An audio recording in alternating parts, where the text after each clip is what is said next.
they'll say, in continuing this transmission, we would like to thank every one of you for the conversations you are creating, for you are, in these dialogues, bringing up very powerful issues and ideas that are going far beyond the room you are in, to others listening in, who are, in that sense, learning from your experiences in a variety of ways. So regardless of what each and every one of you may individually feel you are or are not getting out of these interactions, please believe us when we tell you you are having a profoundly beneficial, beautiful effect on many other beings who are part and parcel of this interaction that may not be visible to you, who applaud your willingness not only to share of your experiences, but also your willingness to have placed yourself in an experience of such profound depth and profound process. None of what you experience in your life in any way, shape, or form goes to waste. There are many, many whose lives will be profoundly changed by what you yourselves have been willing to experience in your earth incarnations over thousands of years. We applaud your strength. We applaud your willingness to experience limitation. We applaud your willingness at times to experience profound darkness or confusion.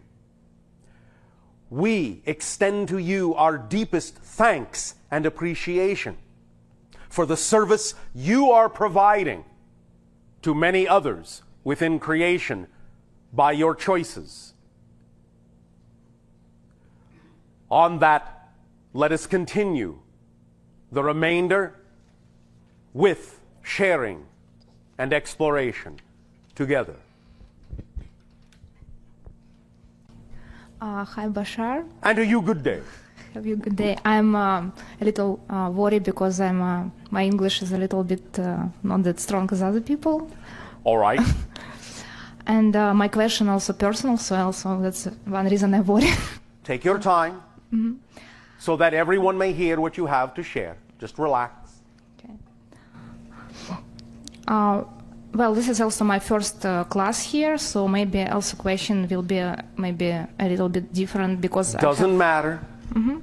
Okay. Well, basically, I would like to share my situation that I experience in a personal relationship with one person. Keep it brief. And the problem, I been in a relationship for like over 12 years. Yes. And I don't understand, it's kind of back and forth. So basically, I don't know how to finish circle. So the question is like, should I change my belief and finish circle in which way? Basically, to stay in the relationship or not. What you simply always have to decide is whether or not the relationship is still something that can serve you and serve the other person by continuing in the form that it is continuing. You have to allow yourself to understand what relationships are for. Relationships are for each person in the relationship to reflect to the other what they need to know to become more of who they are. If you believe in any relationship that you have arrived at a point where you are not really serving each other, where you are not allowing each other to grow, where the vibrations in both of you are incompatible in that way, then perhaps the best thing you can do for a relationship is to let each other go so that you can attract yourself to individuals with whom you really need to interact and allow yourself to find out more of who you are. If in discussing it with each other you believe there is still learning and growth that can occur from it, then by all means you can decide to allow it to continue, but communication is the key.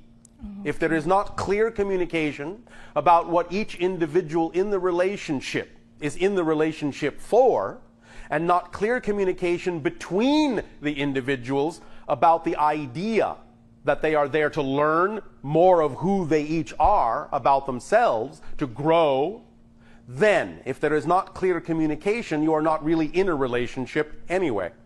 Okay, well, the problem I think I'm really grow in this relationship because each time I interact with this person, he teach me something, and I'm teaching this person too. But this thing that like we're not like a couple, like I mean we're not married, but we've been like on and off in a relationship dating, and another thing when we're basically not together, we're learning from other relationship either. So the question we don't know if we need to continue together learn or like keep. It is not an issue of need. It is simply an issue of choosing what you prefer. If the definition of what is going on in the relationship is a definition of what you prefer in a relationship, keep going. If the definition of the relationship and what is going on in the relationship is not the definition that you prefer, change it. It's as simple as that. You have to decide what the definition is that you prefer. We understand you can always get something out of a relationship. You can always learn. But you are also allowed to choose a definition of a relationship that you prefer. And if it has some things that you prefer, but some things you don't, you may have to understand that in an overall sense, it may not be a relationship that you prefer, unless you prefer the back and forth. No, really, that's the. I'm confused because I prefer to be with one person and basically grow together and not to like on and off, you know, type of. Then if that is what you are making as a statement of your preference, you have answered your own question. Find an individual with whom you can share a relationship that is of a definition you prefer a relationship to be. And if you don't prefer the on and off, that's not the relationship you prefer.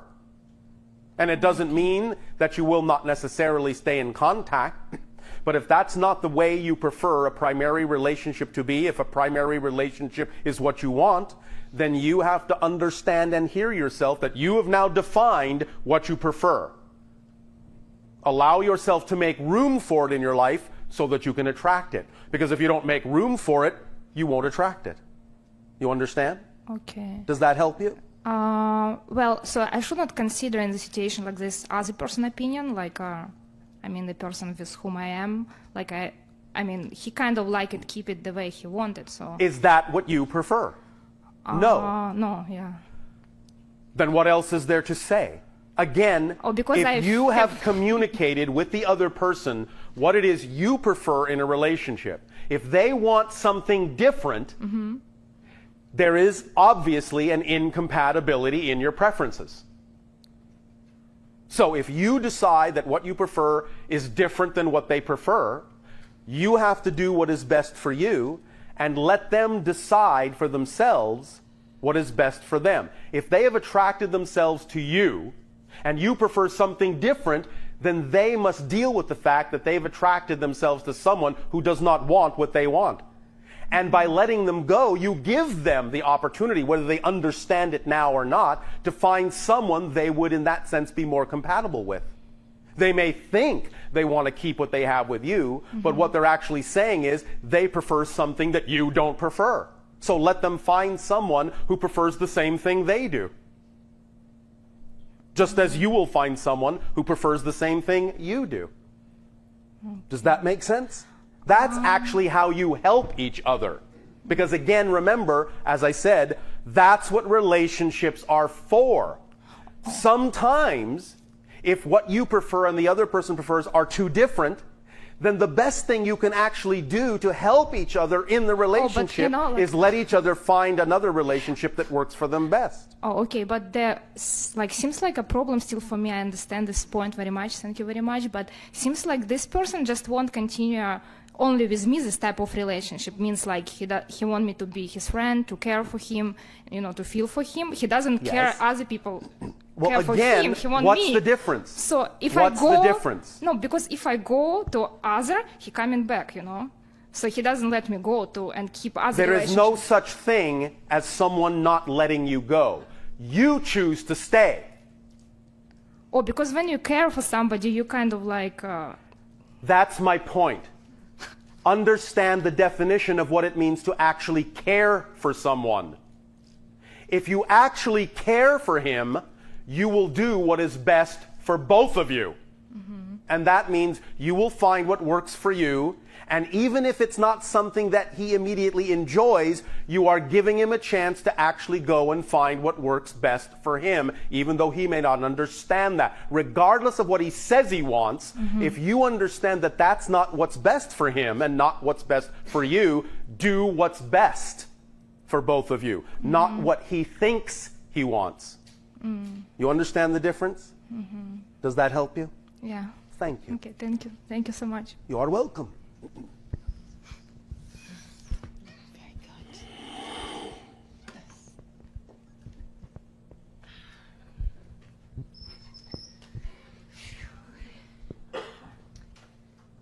The closer I get to this chair, the more emotional I get. Oh, all right.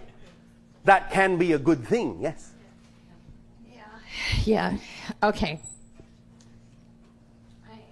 And to you, good day. Good. Thank you. Hello. This is kind of a burning question. Oh, a burning question. Yeah, and it feels important to say that. And All right. it's and Shall I have some water ready? yeah, maybe, maybe. And it's really great that it's on the heels of this, what you said to this this last girl too. I think it kind of dovetails in, but All right. takes it a little bit bigger. And the question that I have is, I wrote it down, so I'm going to read it because I wanted to word it right. By all means. Okay. How would one begin a dialogue about peace with another who fervently believes that martyring themselves or killing is the way to God? All right. What is the entry point where an alignment can begin? The entry point is, well, of course, it might be different for different individuals, you understand. Yes. However, in general, our perception would be that the entry point is in the definition of God. A discussion of a definition of what they believe God to be. You will find, in many cases, of course, that the kind of people that you are talking about may be in such states of denial that you can't necessarily actually have what you would consider to be a logical or intelligent conversation with them. Exactly. Nevertheless, part of that is also allowing yourself to realize that may mean that you never will. And therefore, it may not necessarily be something you will do. Well, that's okay. That's the first thing to recognize, Okay. is that you may never be able to open up a dialogue, or even if you do, to reach them in any way. That's the first step in any kind of dialogue, is doing it without an agenda of needing to reach them or needing them to change. You follow me? Ooh, yes. Yeah. I understand that's very difficult for many of you. Nevertheless, you actually give your point more power by not needing your point to have power. Oh, so you're not trying to convince them of anything. You can't convince anyone of anything anyway. Can you? No. But, Thank you. But we certainly do in this society have an You urge certainly to do that. try, yes. This is the idea of trying to control reality. You don't need to do it. Now, we understand that it may be beneficial to make an attempt to open up a dialogue with certain people who may have a way of doing things that's not necessarily very compatible to the preservation of life. Right. Nevertheless, they may not be, in their own reality, capable of even understanding you. You follow me? Yeah, I do. And here, see, we're talking about paradox a few moments Yes. ago, and this is an ultimate paradox in our Yes. in our society Yes. that we're experiencing right now with Yes. the conflicts that are going on. Nevertheless, for those that might harbor a willingness to communicate with those that they hate, you can perhaps find some crack to open in a conversation, as we said, with the idea of the definition of God. However, you might also be under the mistaken assumption that they do what they do under the auspices of faith, when in fact they may be saying that, Exactly. and it may have nothing to do with that. Exactly. So the approach we are suggesting really only has to do with those that are reachable on that level. And the idea being that if you can both agree to an idea or a definition of what God is, and can come around to the common understanding that it is truly a vibration of unconditional love, and that acting in any other way is obviously antithetical to that, and in opposition to that vibration, then you might form the foundation of the basis of a further dialogue, if you can even get that far. That far, exactly. However, this is why we say it isn't really about changing anyone else's mind. It's really just about changing yourself and allowing yourself to put into place those ideas, those implementations, those institutions that represent the vibration of the world you prefer to live in, so that when you make a shift yourself, you yourself will wind up in a world where those individuals who are incompatible with it will simply no longer exist. In that sense, I'll put it in what you would call a space-time linear kind of pragmatic way. Mm-hmm. Let's just talk about it from an incarnational point of view. Mm-hmm. Now, again, as we say, everything exists simultaneously. So it is not really reincarnation, it is multiple simultaneous incarnations. However, from the linear experience, let's say that one way you could experience the idea is that as you generate more and more energy and do more and more things that are compatible with the world that you prefer to live in, a world of peace, a world of creativity, and a world of joy, the people that do not resonate to that frequency will no longer be born into your world. And bit by bit, they will die out. You follow me? Mm-hmm. And they will not come back to your earth. They will go to another earth, another parallel reality earth, if they reincarnate. They will not come to yours. And so bit by bit, you will think your world is changing. You will think they are changing. But in a sense, they are not, unless they actually choose to. But if they don't change, it doesn't mean you will continue to experience them beyond a certain point, as long as you continue to add your vibration to the world of a world that is representative of what you prefer. Now, it doesn't mean that you can't make an attempt to open a bridge and a link and a dialogue, because that in and of itself is an action that represents the kind of vibration of the kind of world that you prefer to be in. Mm-hmm. All we are saying is, it is the action that you take in that direction that will make a difference in the world you ultimately experience, whether they change or not. Right. That's not the point. That's why you don't need to go in with an agenda. You know that your actions alone in that direction are sufficient to make a difference, no matter what they choose to do. And that's the power of having no point to make. Wow. Make sense? Mm-hmm. You do it because that's who you are, because that is who you are, because that's the behavior that represents the world you would like to live in. And it isn't about what they choose to do. It's only about the actions that you take. That's very powerful. Thank you. There's one more aspect to Yes. that question, though. Yes. If what's going on in our world, conflict-wise, and our transformation from dark to light, Yes. if there is a segment of our world who is reflecting to us this darkness, Yes. and these primal urges that, Yes. that we're transcending, Yes. then it's reflecting also to us those two parts that are within us that are in conflict as well. They are reflecting to you things that you definitely contain. They don't have to be in conflict within you just because you contain them. You could have made peace with them within yourself a long time ago. With them within myself, but what about the part of me that is in my dark side that's in conflict No, that's with what my I'm light? saying. you can either have the peace within you that is still in conflict, or you can have that peace within you that is no longer in conflict.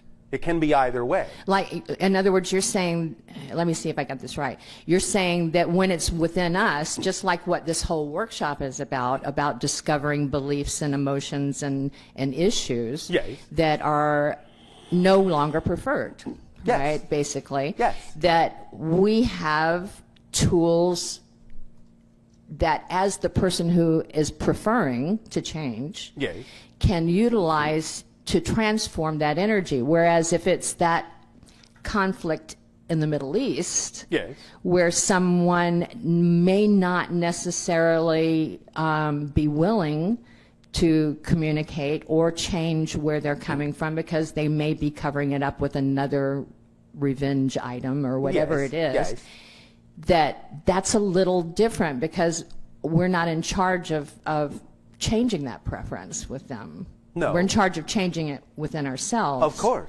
And they're reflecting some of these things to ourselves to make it more possible for us to make choices. Yes, and which you is can of make value. those choices and still allow them to make their choices, even if their choices are different than yours. Right. But we don't have to, in order to transcend our personal issues, change them. No, and It's you can't. you can't. It's impossible. This is why it is so perfect that everyone is autonomous. Because it isn't reliant on anyone else that you change and grow. It's only reliant on you. Which is important, because if there are people that feel that in order to bring peace, we've got to change the terrorists or those who do not agree.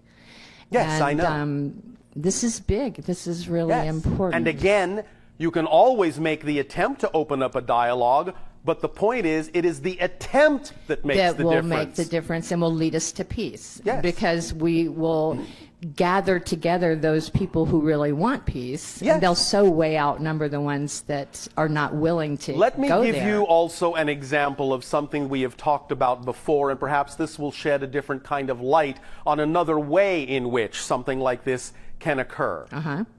We have, in the recent past, said, and at this point, as we sense the energy that exists at present, find that nothing has really changed yet, we have said that there is a 98% probability that there will be some sort of terrorist nuclear strike in the Middle East. You understand? I'm afraid I do, but I don't remember hearing this. All right. Well, I'm telling it to you now. Okay. Here's the point of this. I'm not saying it has to happen. It can still change. The point is, if it does, it is going to cause such a backlash around the world that I guarantee you the response to it will be that it will never happen again.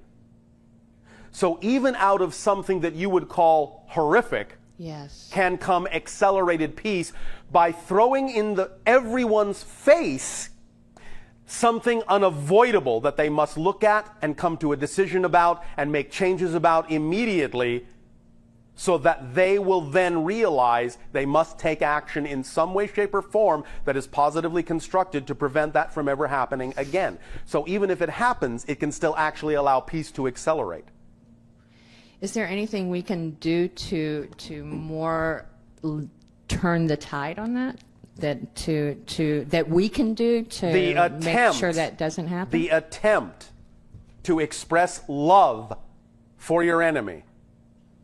Yeah. The attempt to express understanding is what counts. You know what? The attempt to express that you understand they are a part of God, even though they may not understand you are a part of God.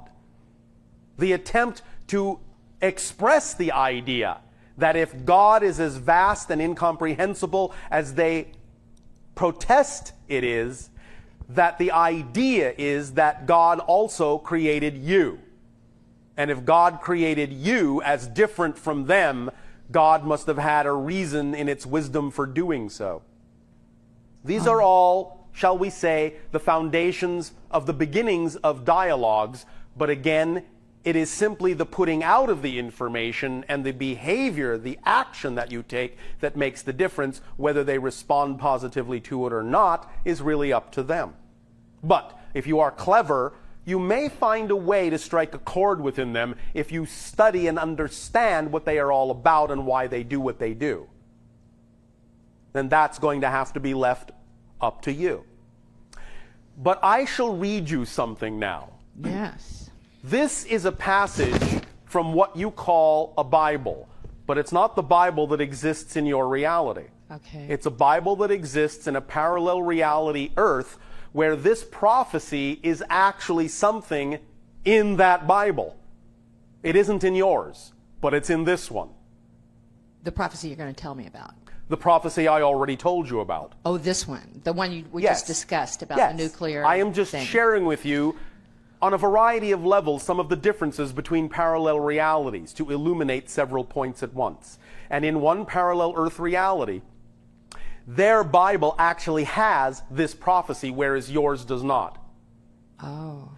And lo, those with hate in their hearts did call upon the God of fear, and rained down fire and brimstone upon the holy city, and it was utterly consumed. And there arose thereafter such a hue and cry in the land, that those were cleansed away who caused this to be done. You're going to have to say that slower. Can you read slower? Because I Yes. really want to get it down before 3 months passes. And lo, those with hate in their hearts Yes. caused to be rained down fire and brimstone To be- upon wait a the minute, rained holy down. city. Right. To be rained down To be rained down upon fire and brimstone Brimstone. upon the holy city. upon the holy city. Okay. You understand? Yes. And thereafter the people did rise in such a hue and cry. And thereafter. Are you writing this Yes, down? I am. People did rise With such a hue and cry with such a hue and cry that those that caused this to be happened were cleansed away. that those that caused this to happen Were cleansed away. were cleansed away. That's it? No. Okay. They were cleansed away. They're cleansed away. It does not mean what it means in your reality. Wow. But do you understand the first part of it? And lo, those with hate in their hearts caused to be rained down fire and brimstone. That's the nuclear thing. Yes, upon the holy city. Upon the holy city. So it was put on, it was shot at Jerusalem. Yes. Okay? The single city that represents all three religions in conflict. Right. Upon the holy city, Jerusalem, and thereafter. It does not say Jerusalem in I this know, Bible. I It know. just says the holy city. city. I inserted Jerusalem. Yes. But I won't if I use this. And therefore the people did rise with such a hue and cry. Hue is H-U-E, hue, like color? Yes. Okay. That those that caused this to happen were cleansed away. I'd like to use this. I can use this, right? All right. I just don't have to say it's from the Bible on a parallel reality. I can just say... I can say You might get some anonymous. raised eyebrows at that. I can say anonymous. All right. Because it's very powerful. Yes. Very, very powerful. Thank you very One much. moment. Okay. One moment. One moment.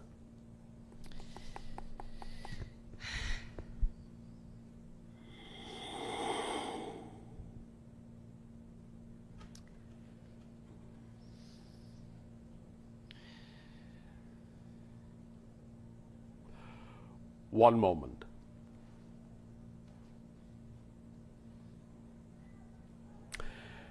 In this context, cleansed away in that reality means all were gathered up and placed in isolation, where they eventually eliminated themselves.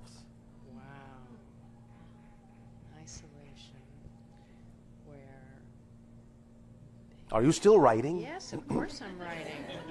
Eventually. I see. I can't remember this. It is rare to find one whose excitement in life is stenographer. No, my excitement is not. Well, it is stenographer because I like to write down things. I like to write down things that are important. I see. Because I can't remember them, so then I can access them later. All right. And Thank you. Just one little piece of adding this into of where you're. Oh, no, same question. If you extend love to people, even the wildest creatures change. I think that somehow they change, even if they don't change the way you want them to. If you want to change anything in your world, change yourself. You will take yourself to a reality in which you are then dealing with the versions of those things that already exist in that reality. They do not change. Okay. Thank you. Thank you. Thank you, Bashar. You are welcome.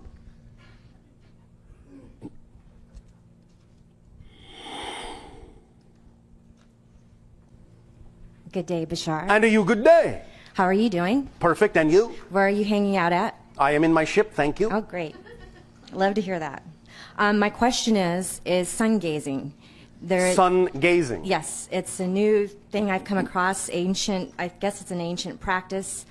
This gentleman's going around talking about staring at the sun between the hours, an hour before after sunrise, and somehow the sun rays open up the pituitary and hypothalamus gland, and it activates like a solar charge in the brain, and that if you do this for 9 months, your body can completely live without food. And I'm just wondering if you've heard anything about this. We understand what is being said because of the different degrees of polarization of light as it comes through the atmosphere at different angles, having different vibratory effects upon the body in different ways, depending on the state of the person to begin with. It will not work for everyone. Okay. Trust me. Okay. And collectively, for all of us, this question is about our getting where we want to get to our dreams. If we have a place we're trying to get to, and as you said to one lady, you can't reach that because your belief system isn't there. Yes. Are we supposed to just climb a stairway to that, just find something easy and then work towards that It depends upon what belief systems you have. What we are simply saying is honor the beliefs you have and don't force yourself to step off what you believe to be a cliff unless you believe there will actually be a footing there. So the idea is to honor what belief systems you actually have. If you believe you can go faster, go faster. If you believe you need to take your time, take your time. If you believe you need assistance in a certain way, then allow yourself to have assistance. It's up to you. What happens if you don't really know what you want? The point that we talk about when we talk about following your excitement can simply be followed on the simplest level of all. And that simply is, as we say, at any given moment you have available to you a number of different options of things you could do. All we're simply saying is that that moment make a decision which one contains the highest degree of excitement that you have the greatest degree of capability of taking action on, and take action on it. And the next moment, do the same. And the next moment, do the same.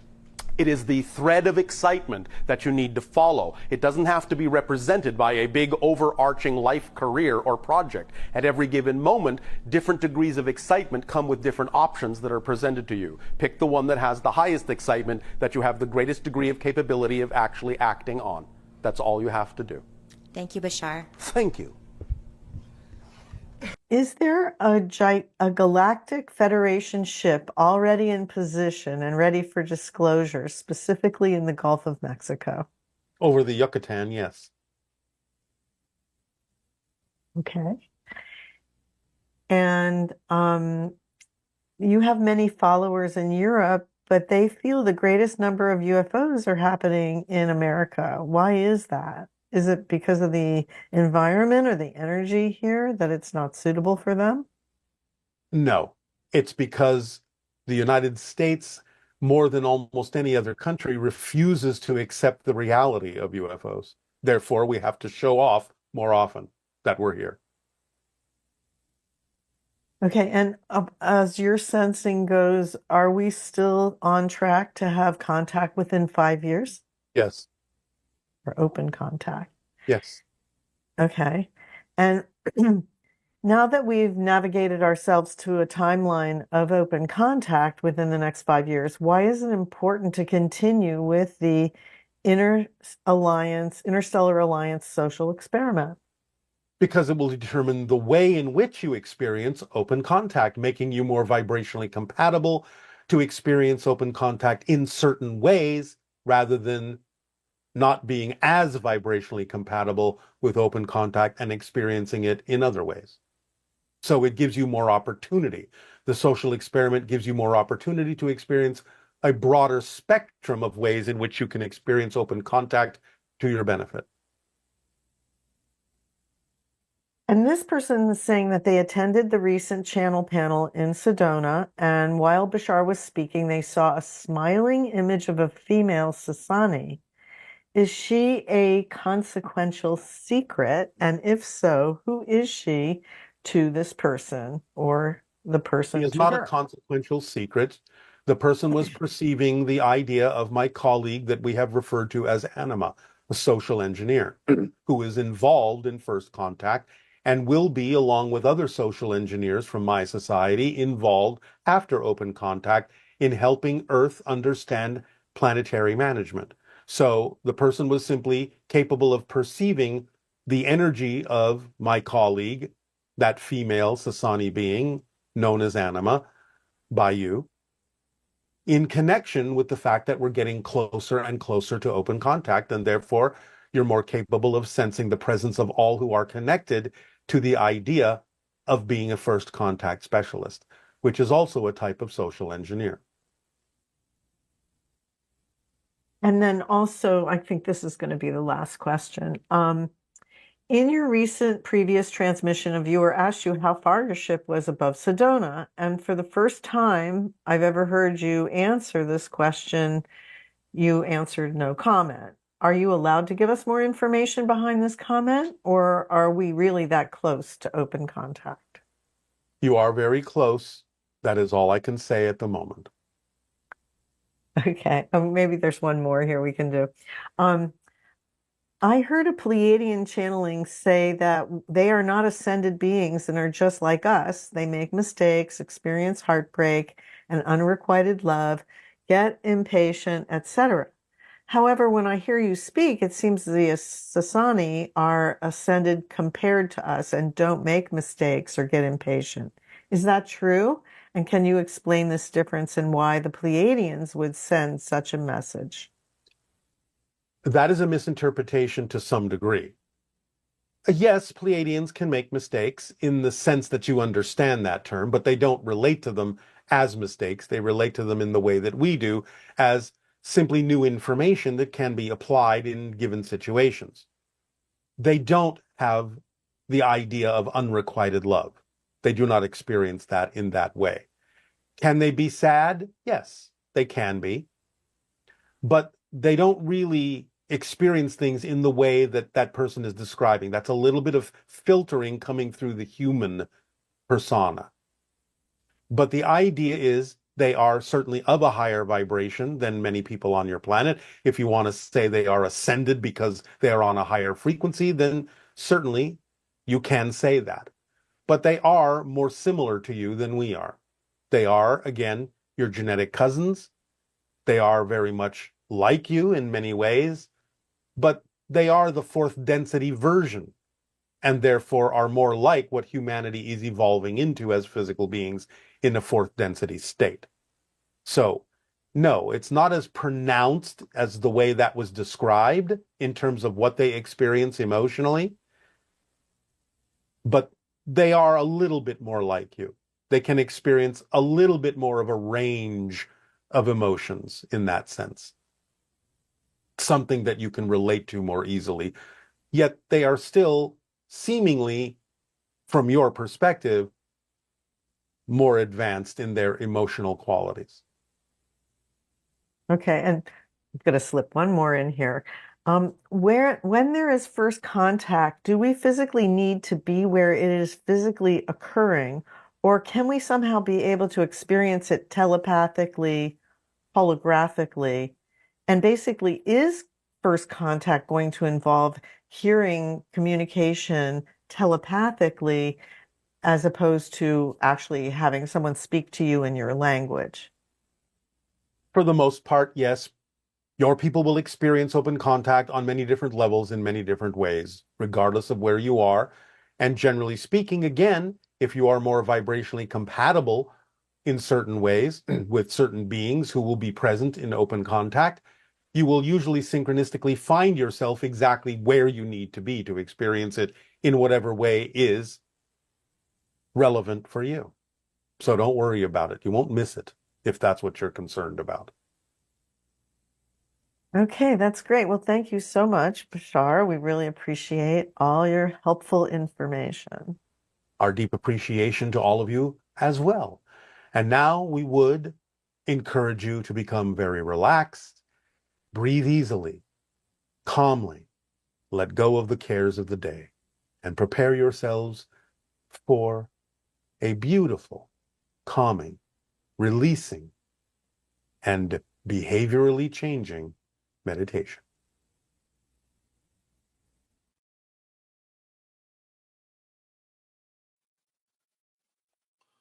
All right, so now we will allow you to allow yourselves to become relaxed, let go of the cares of the day, breathe deeply and easily, and allow yourselves to focus inwardly on the idea of letting go of consequential secrets and feeling the relief and the release, no longer carrying the burden and the weight of that secret, no longer worrying about the idea of exposure, letting the past be the past, taking a deep breath and with open eyes looking to the horizon, to what you call the future, of higher frequency energy, of joy, of love, of light, of freedom, of open contact, changing the behavior, putting it behind you. You know that the rewards that will come to you will be much greater than holding on to whatever it is you think is a benefit of continuing the behavior of a consequential secret. Open up to receive that when you let go of the stress that is in your bodies of holding on to the secret, you open yourself up to the possibility of being able to receive higher vibrations that will be far more rewarding than anything you've ever experienced by continuing the behavior of your secret, which you may think creates beneficial experiences for you, and to some degree might have, but will pale by comparison to the benefits you will receive by freeing yourself and your body of the energetic and physical stresses of carrying the burden of the secret with you. Knowing that you are free in that way, that there are no repercussions for you or anyone else of a negative nature by changing that behavior, that you can move forward freely and even actually experience, in certain ways, even more ability than was allowed in the behavior that you were exhibiting. We will not go into detail about what that means exactly, but you will actually find more freedom in a certain way, not the same way, but in a certain way that will allow you to be more your true self and interact with others in a more true self way by claiming that particular station for yourself in a higher frequency energy, in a more relaxed fashion, in ways of connection that will be more natural for you and will bring in more experiences of joy, effortlessness, connection, companionship, and allow you to experience more of the companionship that will come to you from the extraterrestrials that will be involved in open contact. Allow yourself to move forward in a transparent way. Breathe in the feeling of freedom that this will afford you. And breathe out the sigh of release. That you no longer have this weight upon your shoulders. That you can answer honestly to anyone who may ask, no, this is not who I am. I am moving forward. Knowing that they also cannot pursue whether or not you used to behave that way. For again, they will understand the other side of the coin is that they will reap upon themselves the consequence of pursuing the past. Be free. Step forward. Move forward. Allow your body to relax. Allow it to open up. Allow your heart to expand, your mind to expand, and more of your soul to expand and express itself through your physical personality. Do not fear. Do not feel lack. Do not feel loss. All of these things belong in the past. They will not travel forward with you if you truly understand how much you will be capable of expanding, how much you will be capable of receiving, how much joy you will be capable of experiencing, and freedom and light and love by no longer exhibiting the behavior that perpetuates the consequential secrets. And as you see in your society, secrets come to light, and the ability and freedom that comes with it that allows you to take new courses, new paths in life, that allows you to feel the connections that you are making and perpetuating along your life path when you congregate in astral form. You have all planned this all out. Now it is time to do so. For these secrets will come out if they continue. Allow yourself to be free of that worry, free of that burden, free of that probability. Unshackle yourself. Be free. Continue to breathe deeply and understand the importance of what we have discussed today.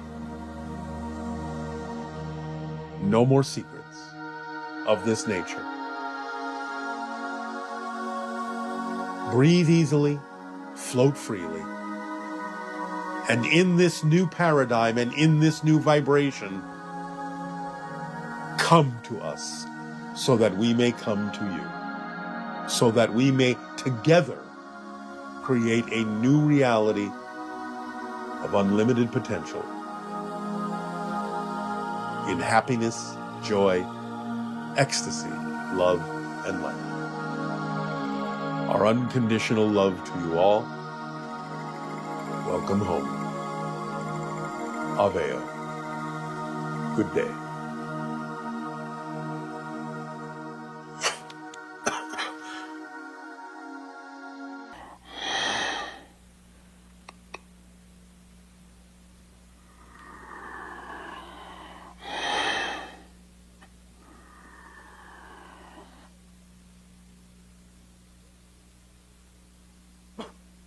I want to say good day to you this day of your time. How are you all? Once again, we take this opportunity to thank each and every one of you, first of all, for creating this transmission with us this day of your time. Once again, each and every time, your civilization co-creates these transmissions with our civilization. We are afforded an opportunity to see and experience through each and every one of you that many more perspectives within creation, and this expands our understanding of the infinite. So we thank you for this gift. We would like to begin this transmission with the following idea that we will call negotiation and resolution. Now, many times in conversations on your planet, as we have observed your people, there will be opportunities over and over and over again that will call for what you call negotiation and resolution. In many cases, because of the portions of your consciousness that have been trained within you to be hidden, there will sometimes be agendas within you that you will not even necessarily consciously know about, so that when you go about the business of negotiating for what you believe is supposed to be the resolution, you may find yourself at odds with the individuals you are negotiating with, because you may be on one particular track, as you say, thinking that you are both going in the same direction, when in fact you are even sometimes heading in opposite directions, because you may not necessarily be aware of what your own hidden agendas are and what it is you actually think you're negotiating for, what kind of an outcome or resolution you think you're supposed to have, may be diametrically opposed to the belief systems and definitions and resolutions that the other individual or individuals believe they are supposed to have. Now, sometimes, of course, many of you know you have different agendas, but will, for one reason or another, again, usually because of emotional hidden agendas, insist on sticking to the kind of resolution you desire. In fact, many times demand, and will not necessarily accept that a resolution has been created unless, to put it simply, you get your way.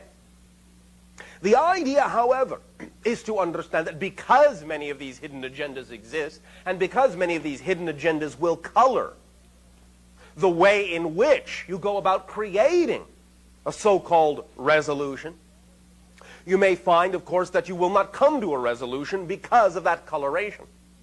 The idea in all negotiations, in all desire for resolution, is to really focus on the idea of resolution itself as a concept before you focus on the idea of exactly how specifically such a resolution must be accomplished.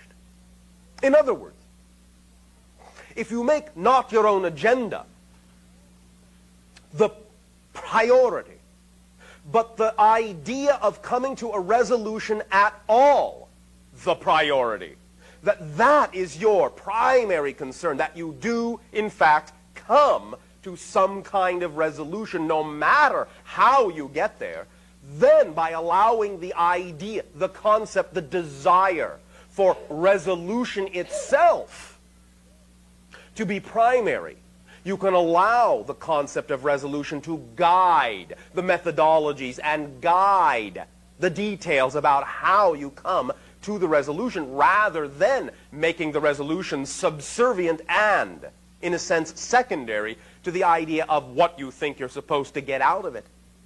When you focus on the idea that the primary reason for being in the negotiation is to come to a resolution somehow, that the resolution is paramount, then that desire, that focus, will help you search for more ways to achieve a resolution than you might otherwise have been willing to look at, because you may have been focused on your own hidden agenda, which in many cases, by definition, would be relatively limited as far as all the different ways that a resolution could be created.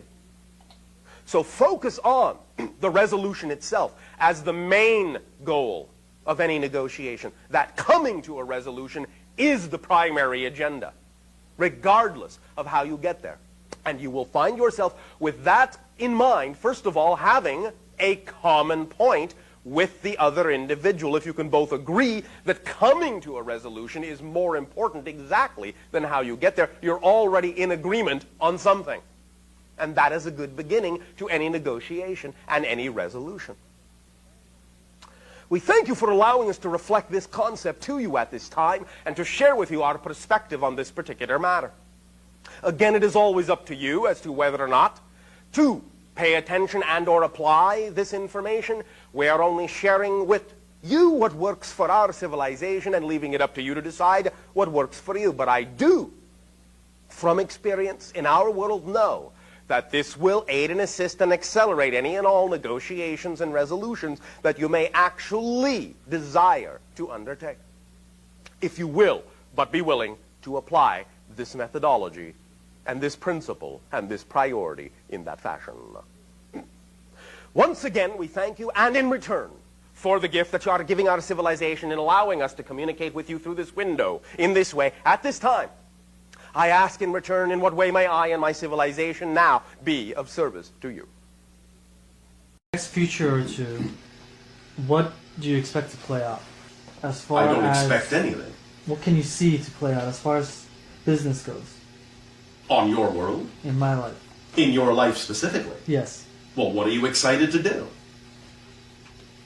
It must be representative of your excitement. If it is going to be something that will play out in a way that is beneficial to you. Yes? Yes. Well, what would you like to act on? Make more money. To make more money? That's what you want the business to be about? No, actually I don't. Well, thank you.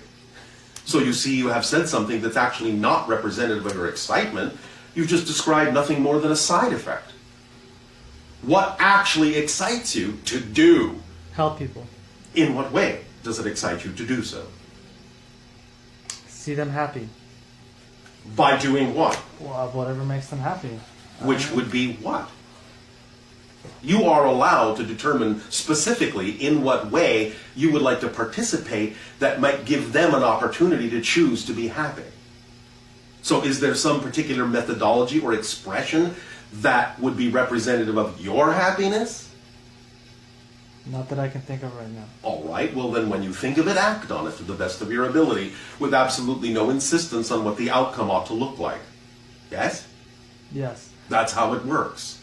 And the idea of being supported is to relax your definition of abundance so that money can be there when it needs to be, but so that other forms of abundance can be there when money isn't necessarily the path of least resistance.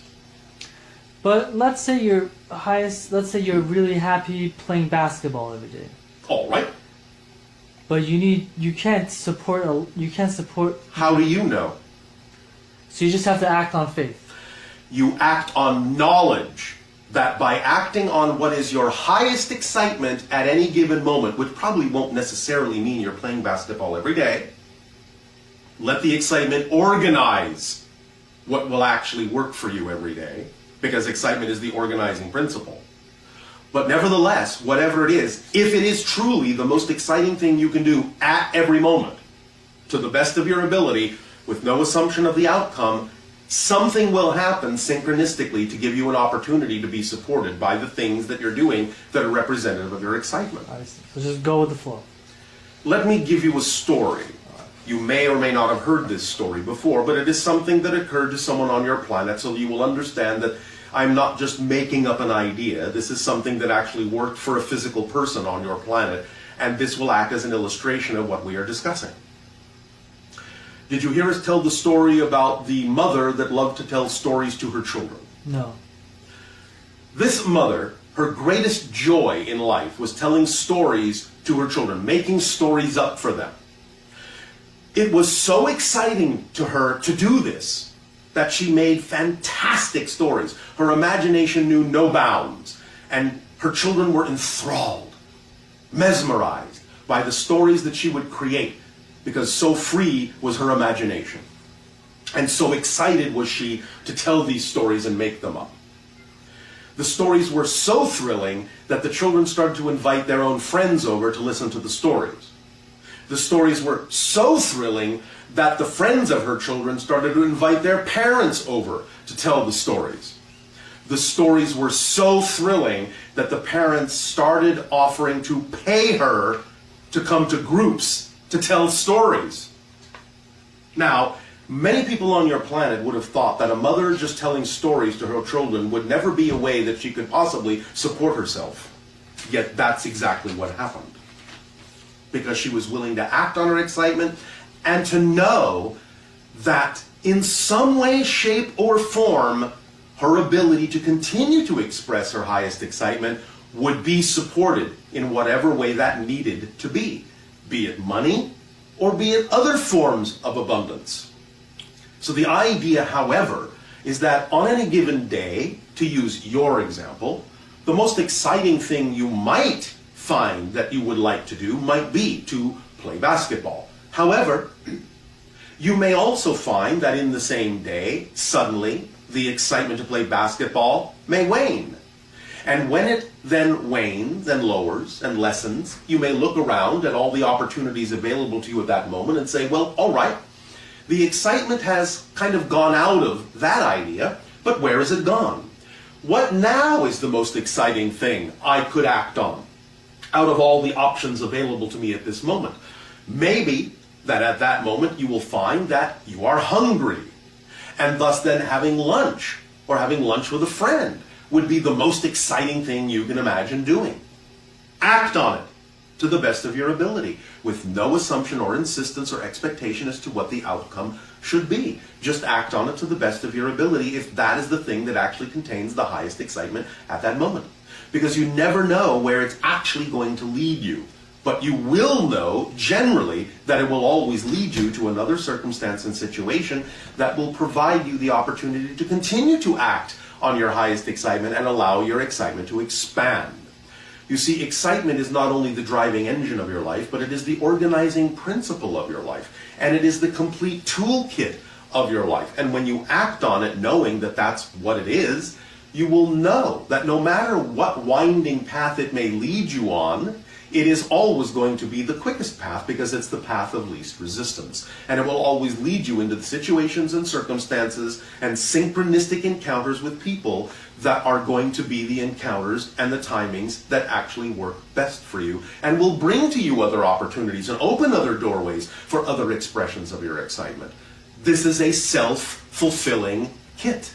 That's how it works. At every given moment, step by step, on whatever scale it occurs, just choose the opportunity made available to you by your life that contains the highest excitement. Act on it to the best of your ability, taking it as far as you can till you can take it no further, with no assumption or insistence or expectation as to what the outcome ought to be. And when you are done with that, then choose the next most exciting thing that your life presents to you as an opportunity you have the ability to act on. In coming to this conversation today, were you not acting on your excitement?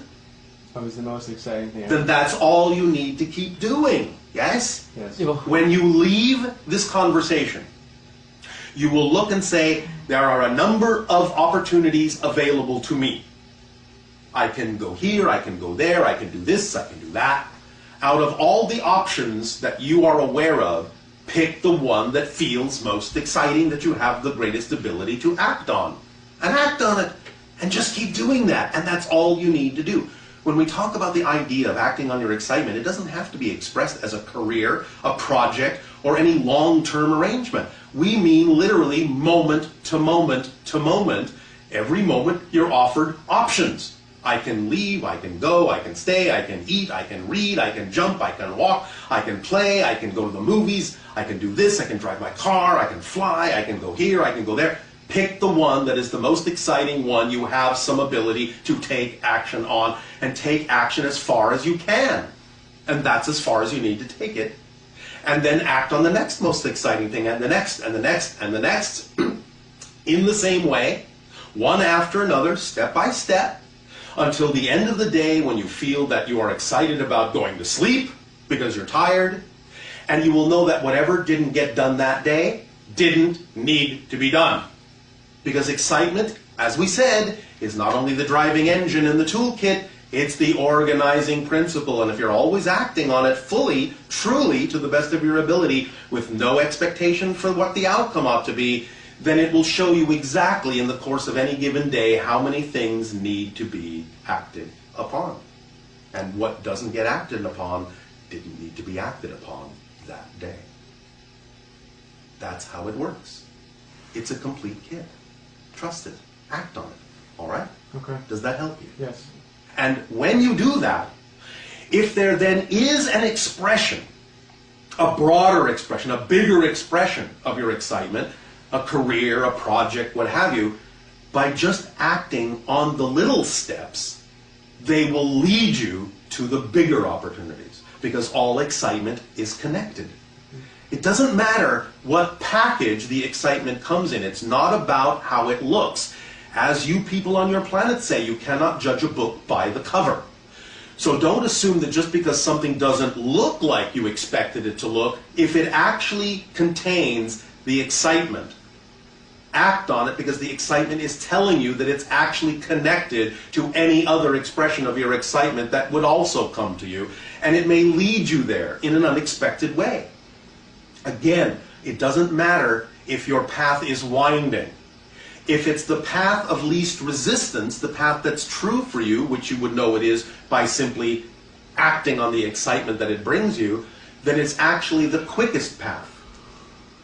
Even if there is a path that is shorter and straighter, if it's not the path of least resistance, it will be the more difficult and longer path than one that may be many times longer and much more winding. But if it's the path of least resistance, it will actually be the quicker path, because there's no resistance. Make sense? Yes. Does this help you? Yes. Then at this timing, we will express our deep appreciation and gratitude to each and every one of you for the co-creation of this interaction.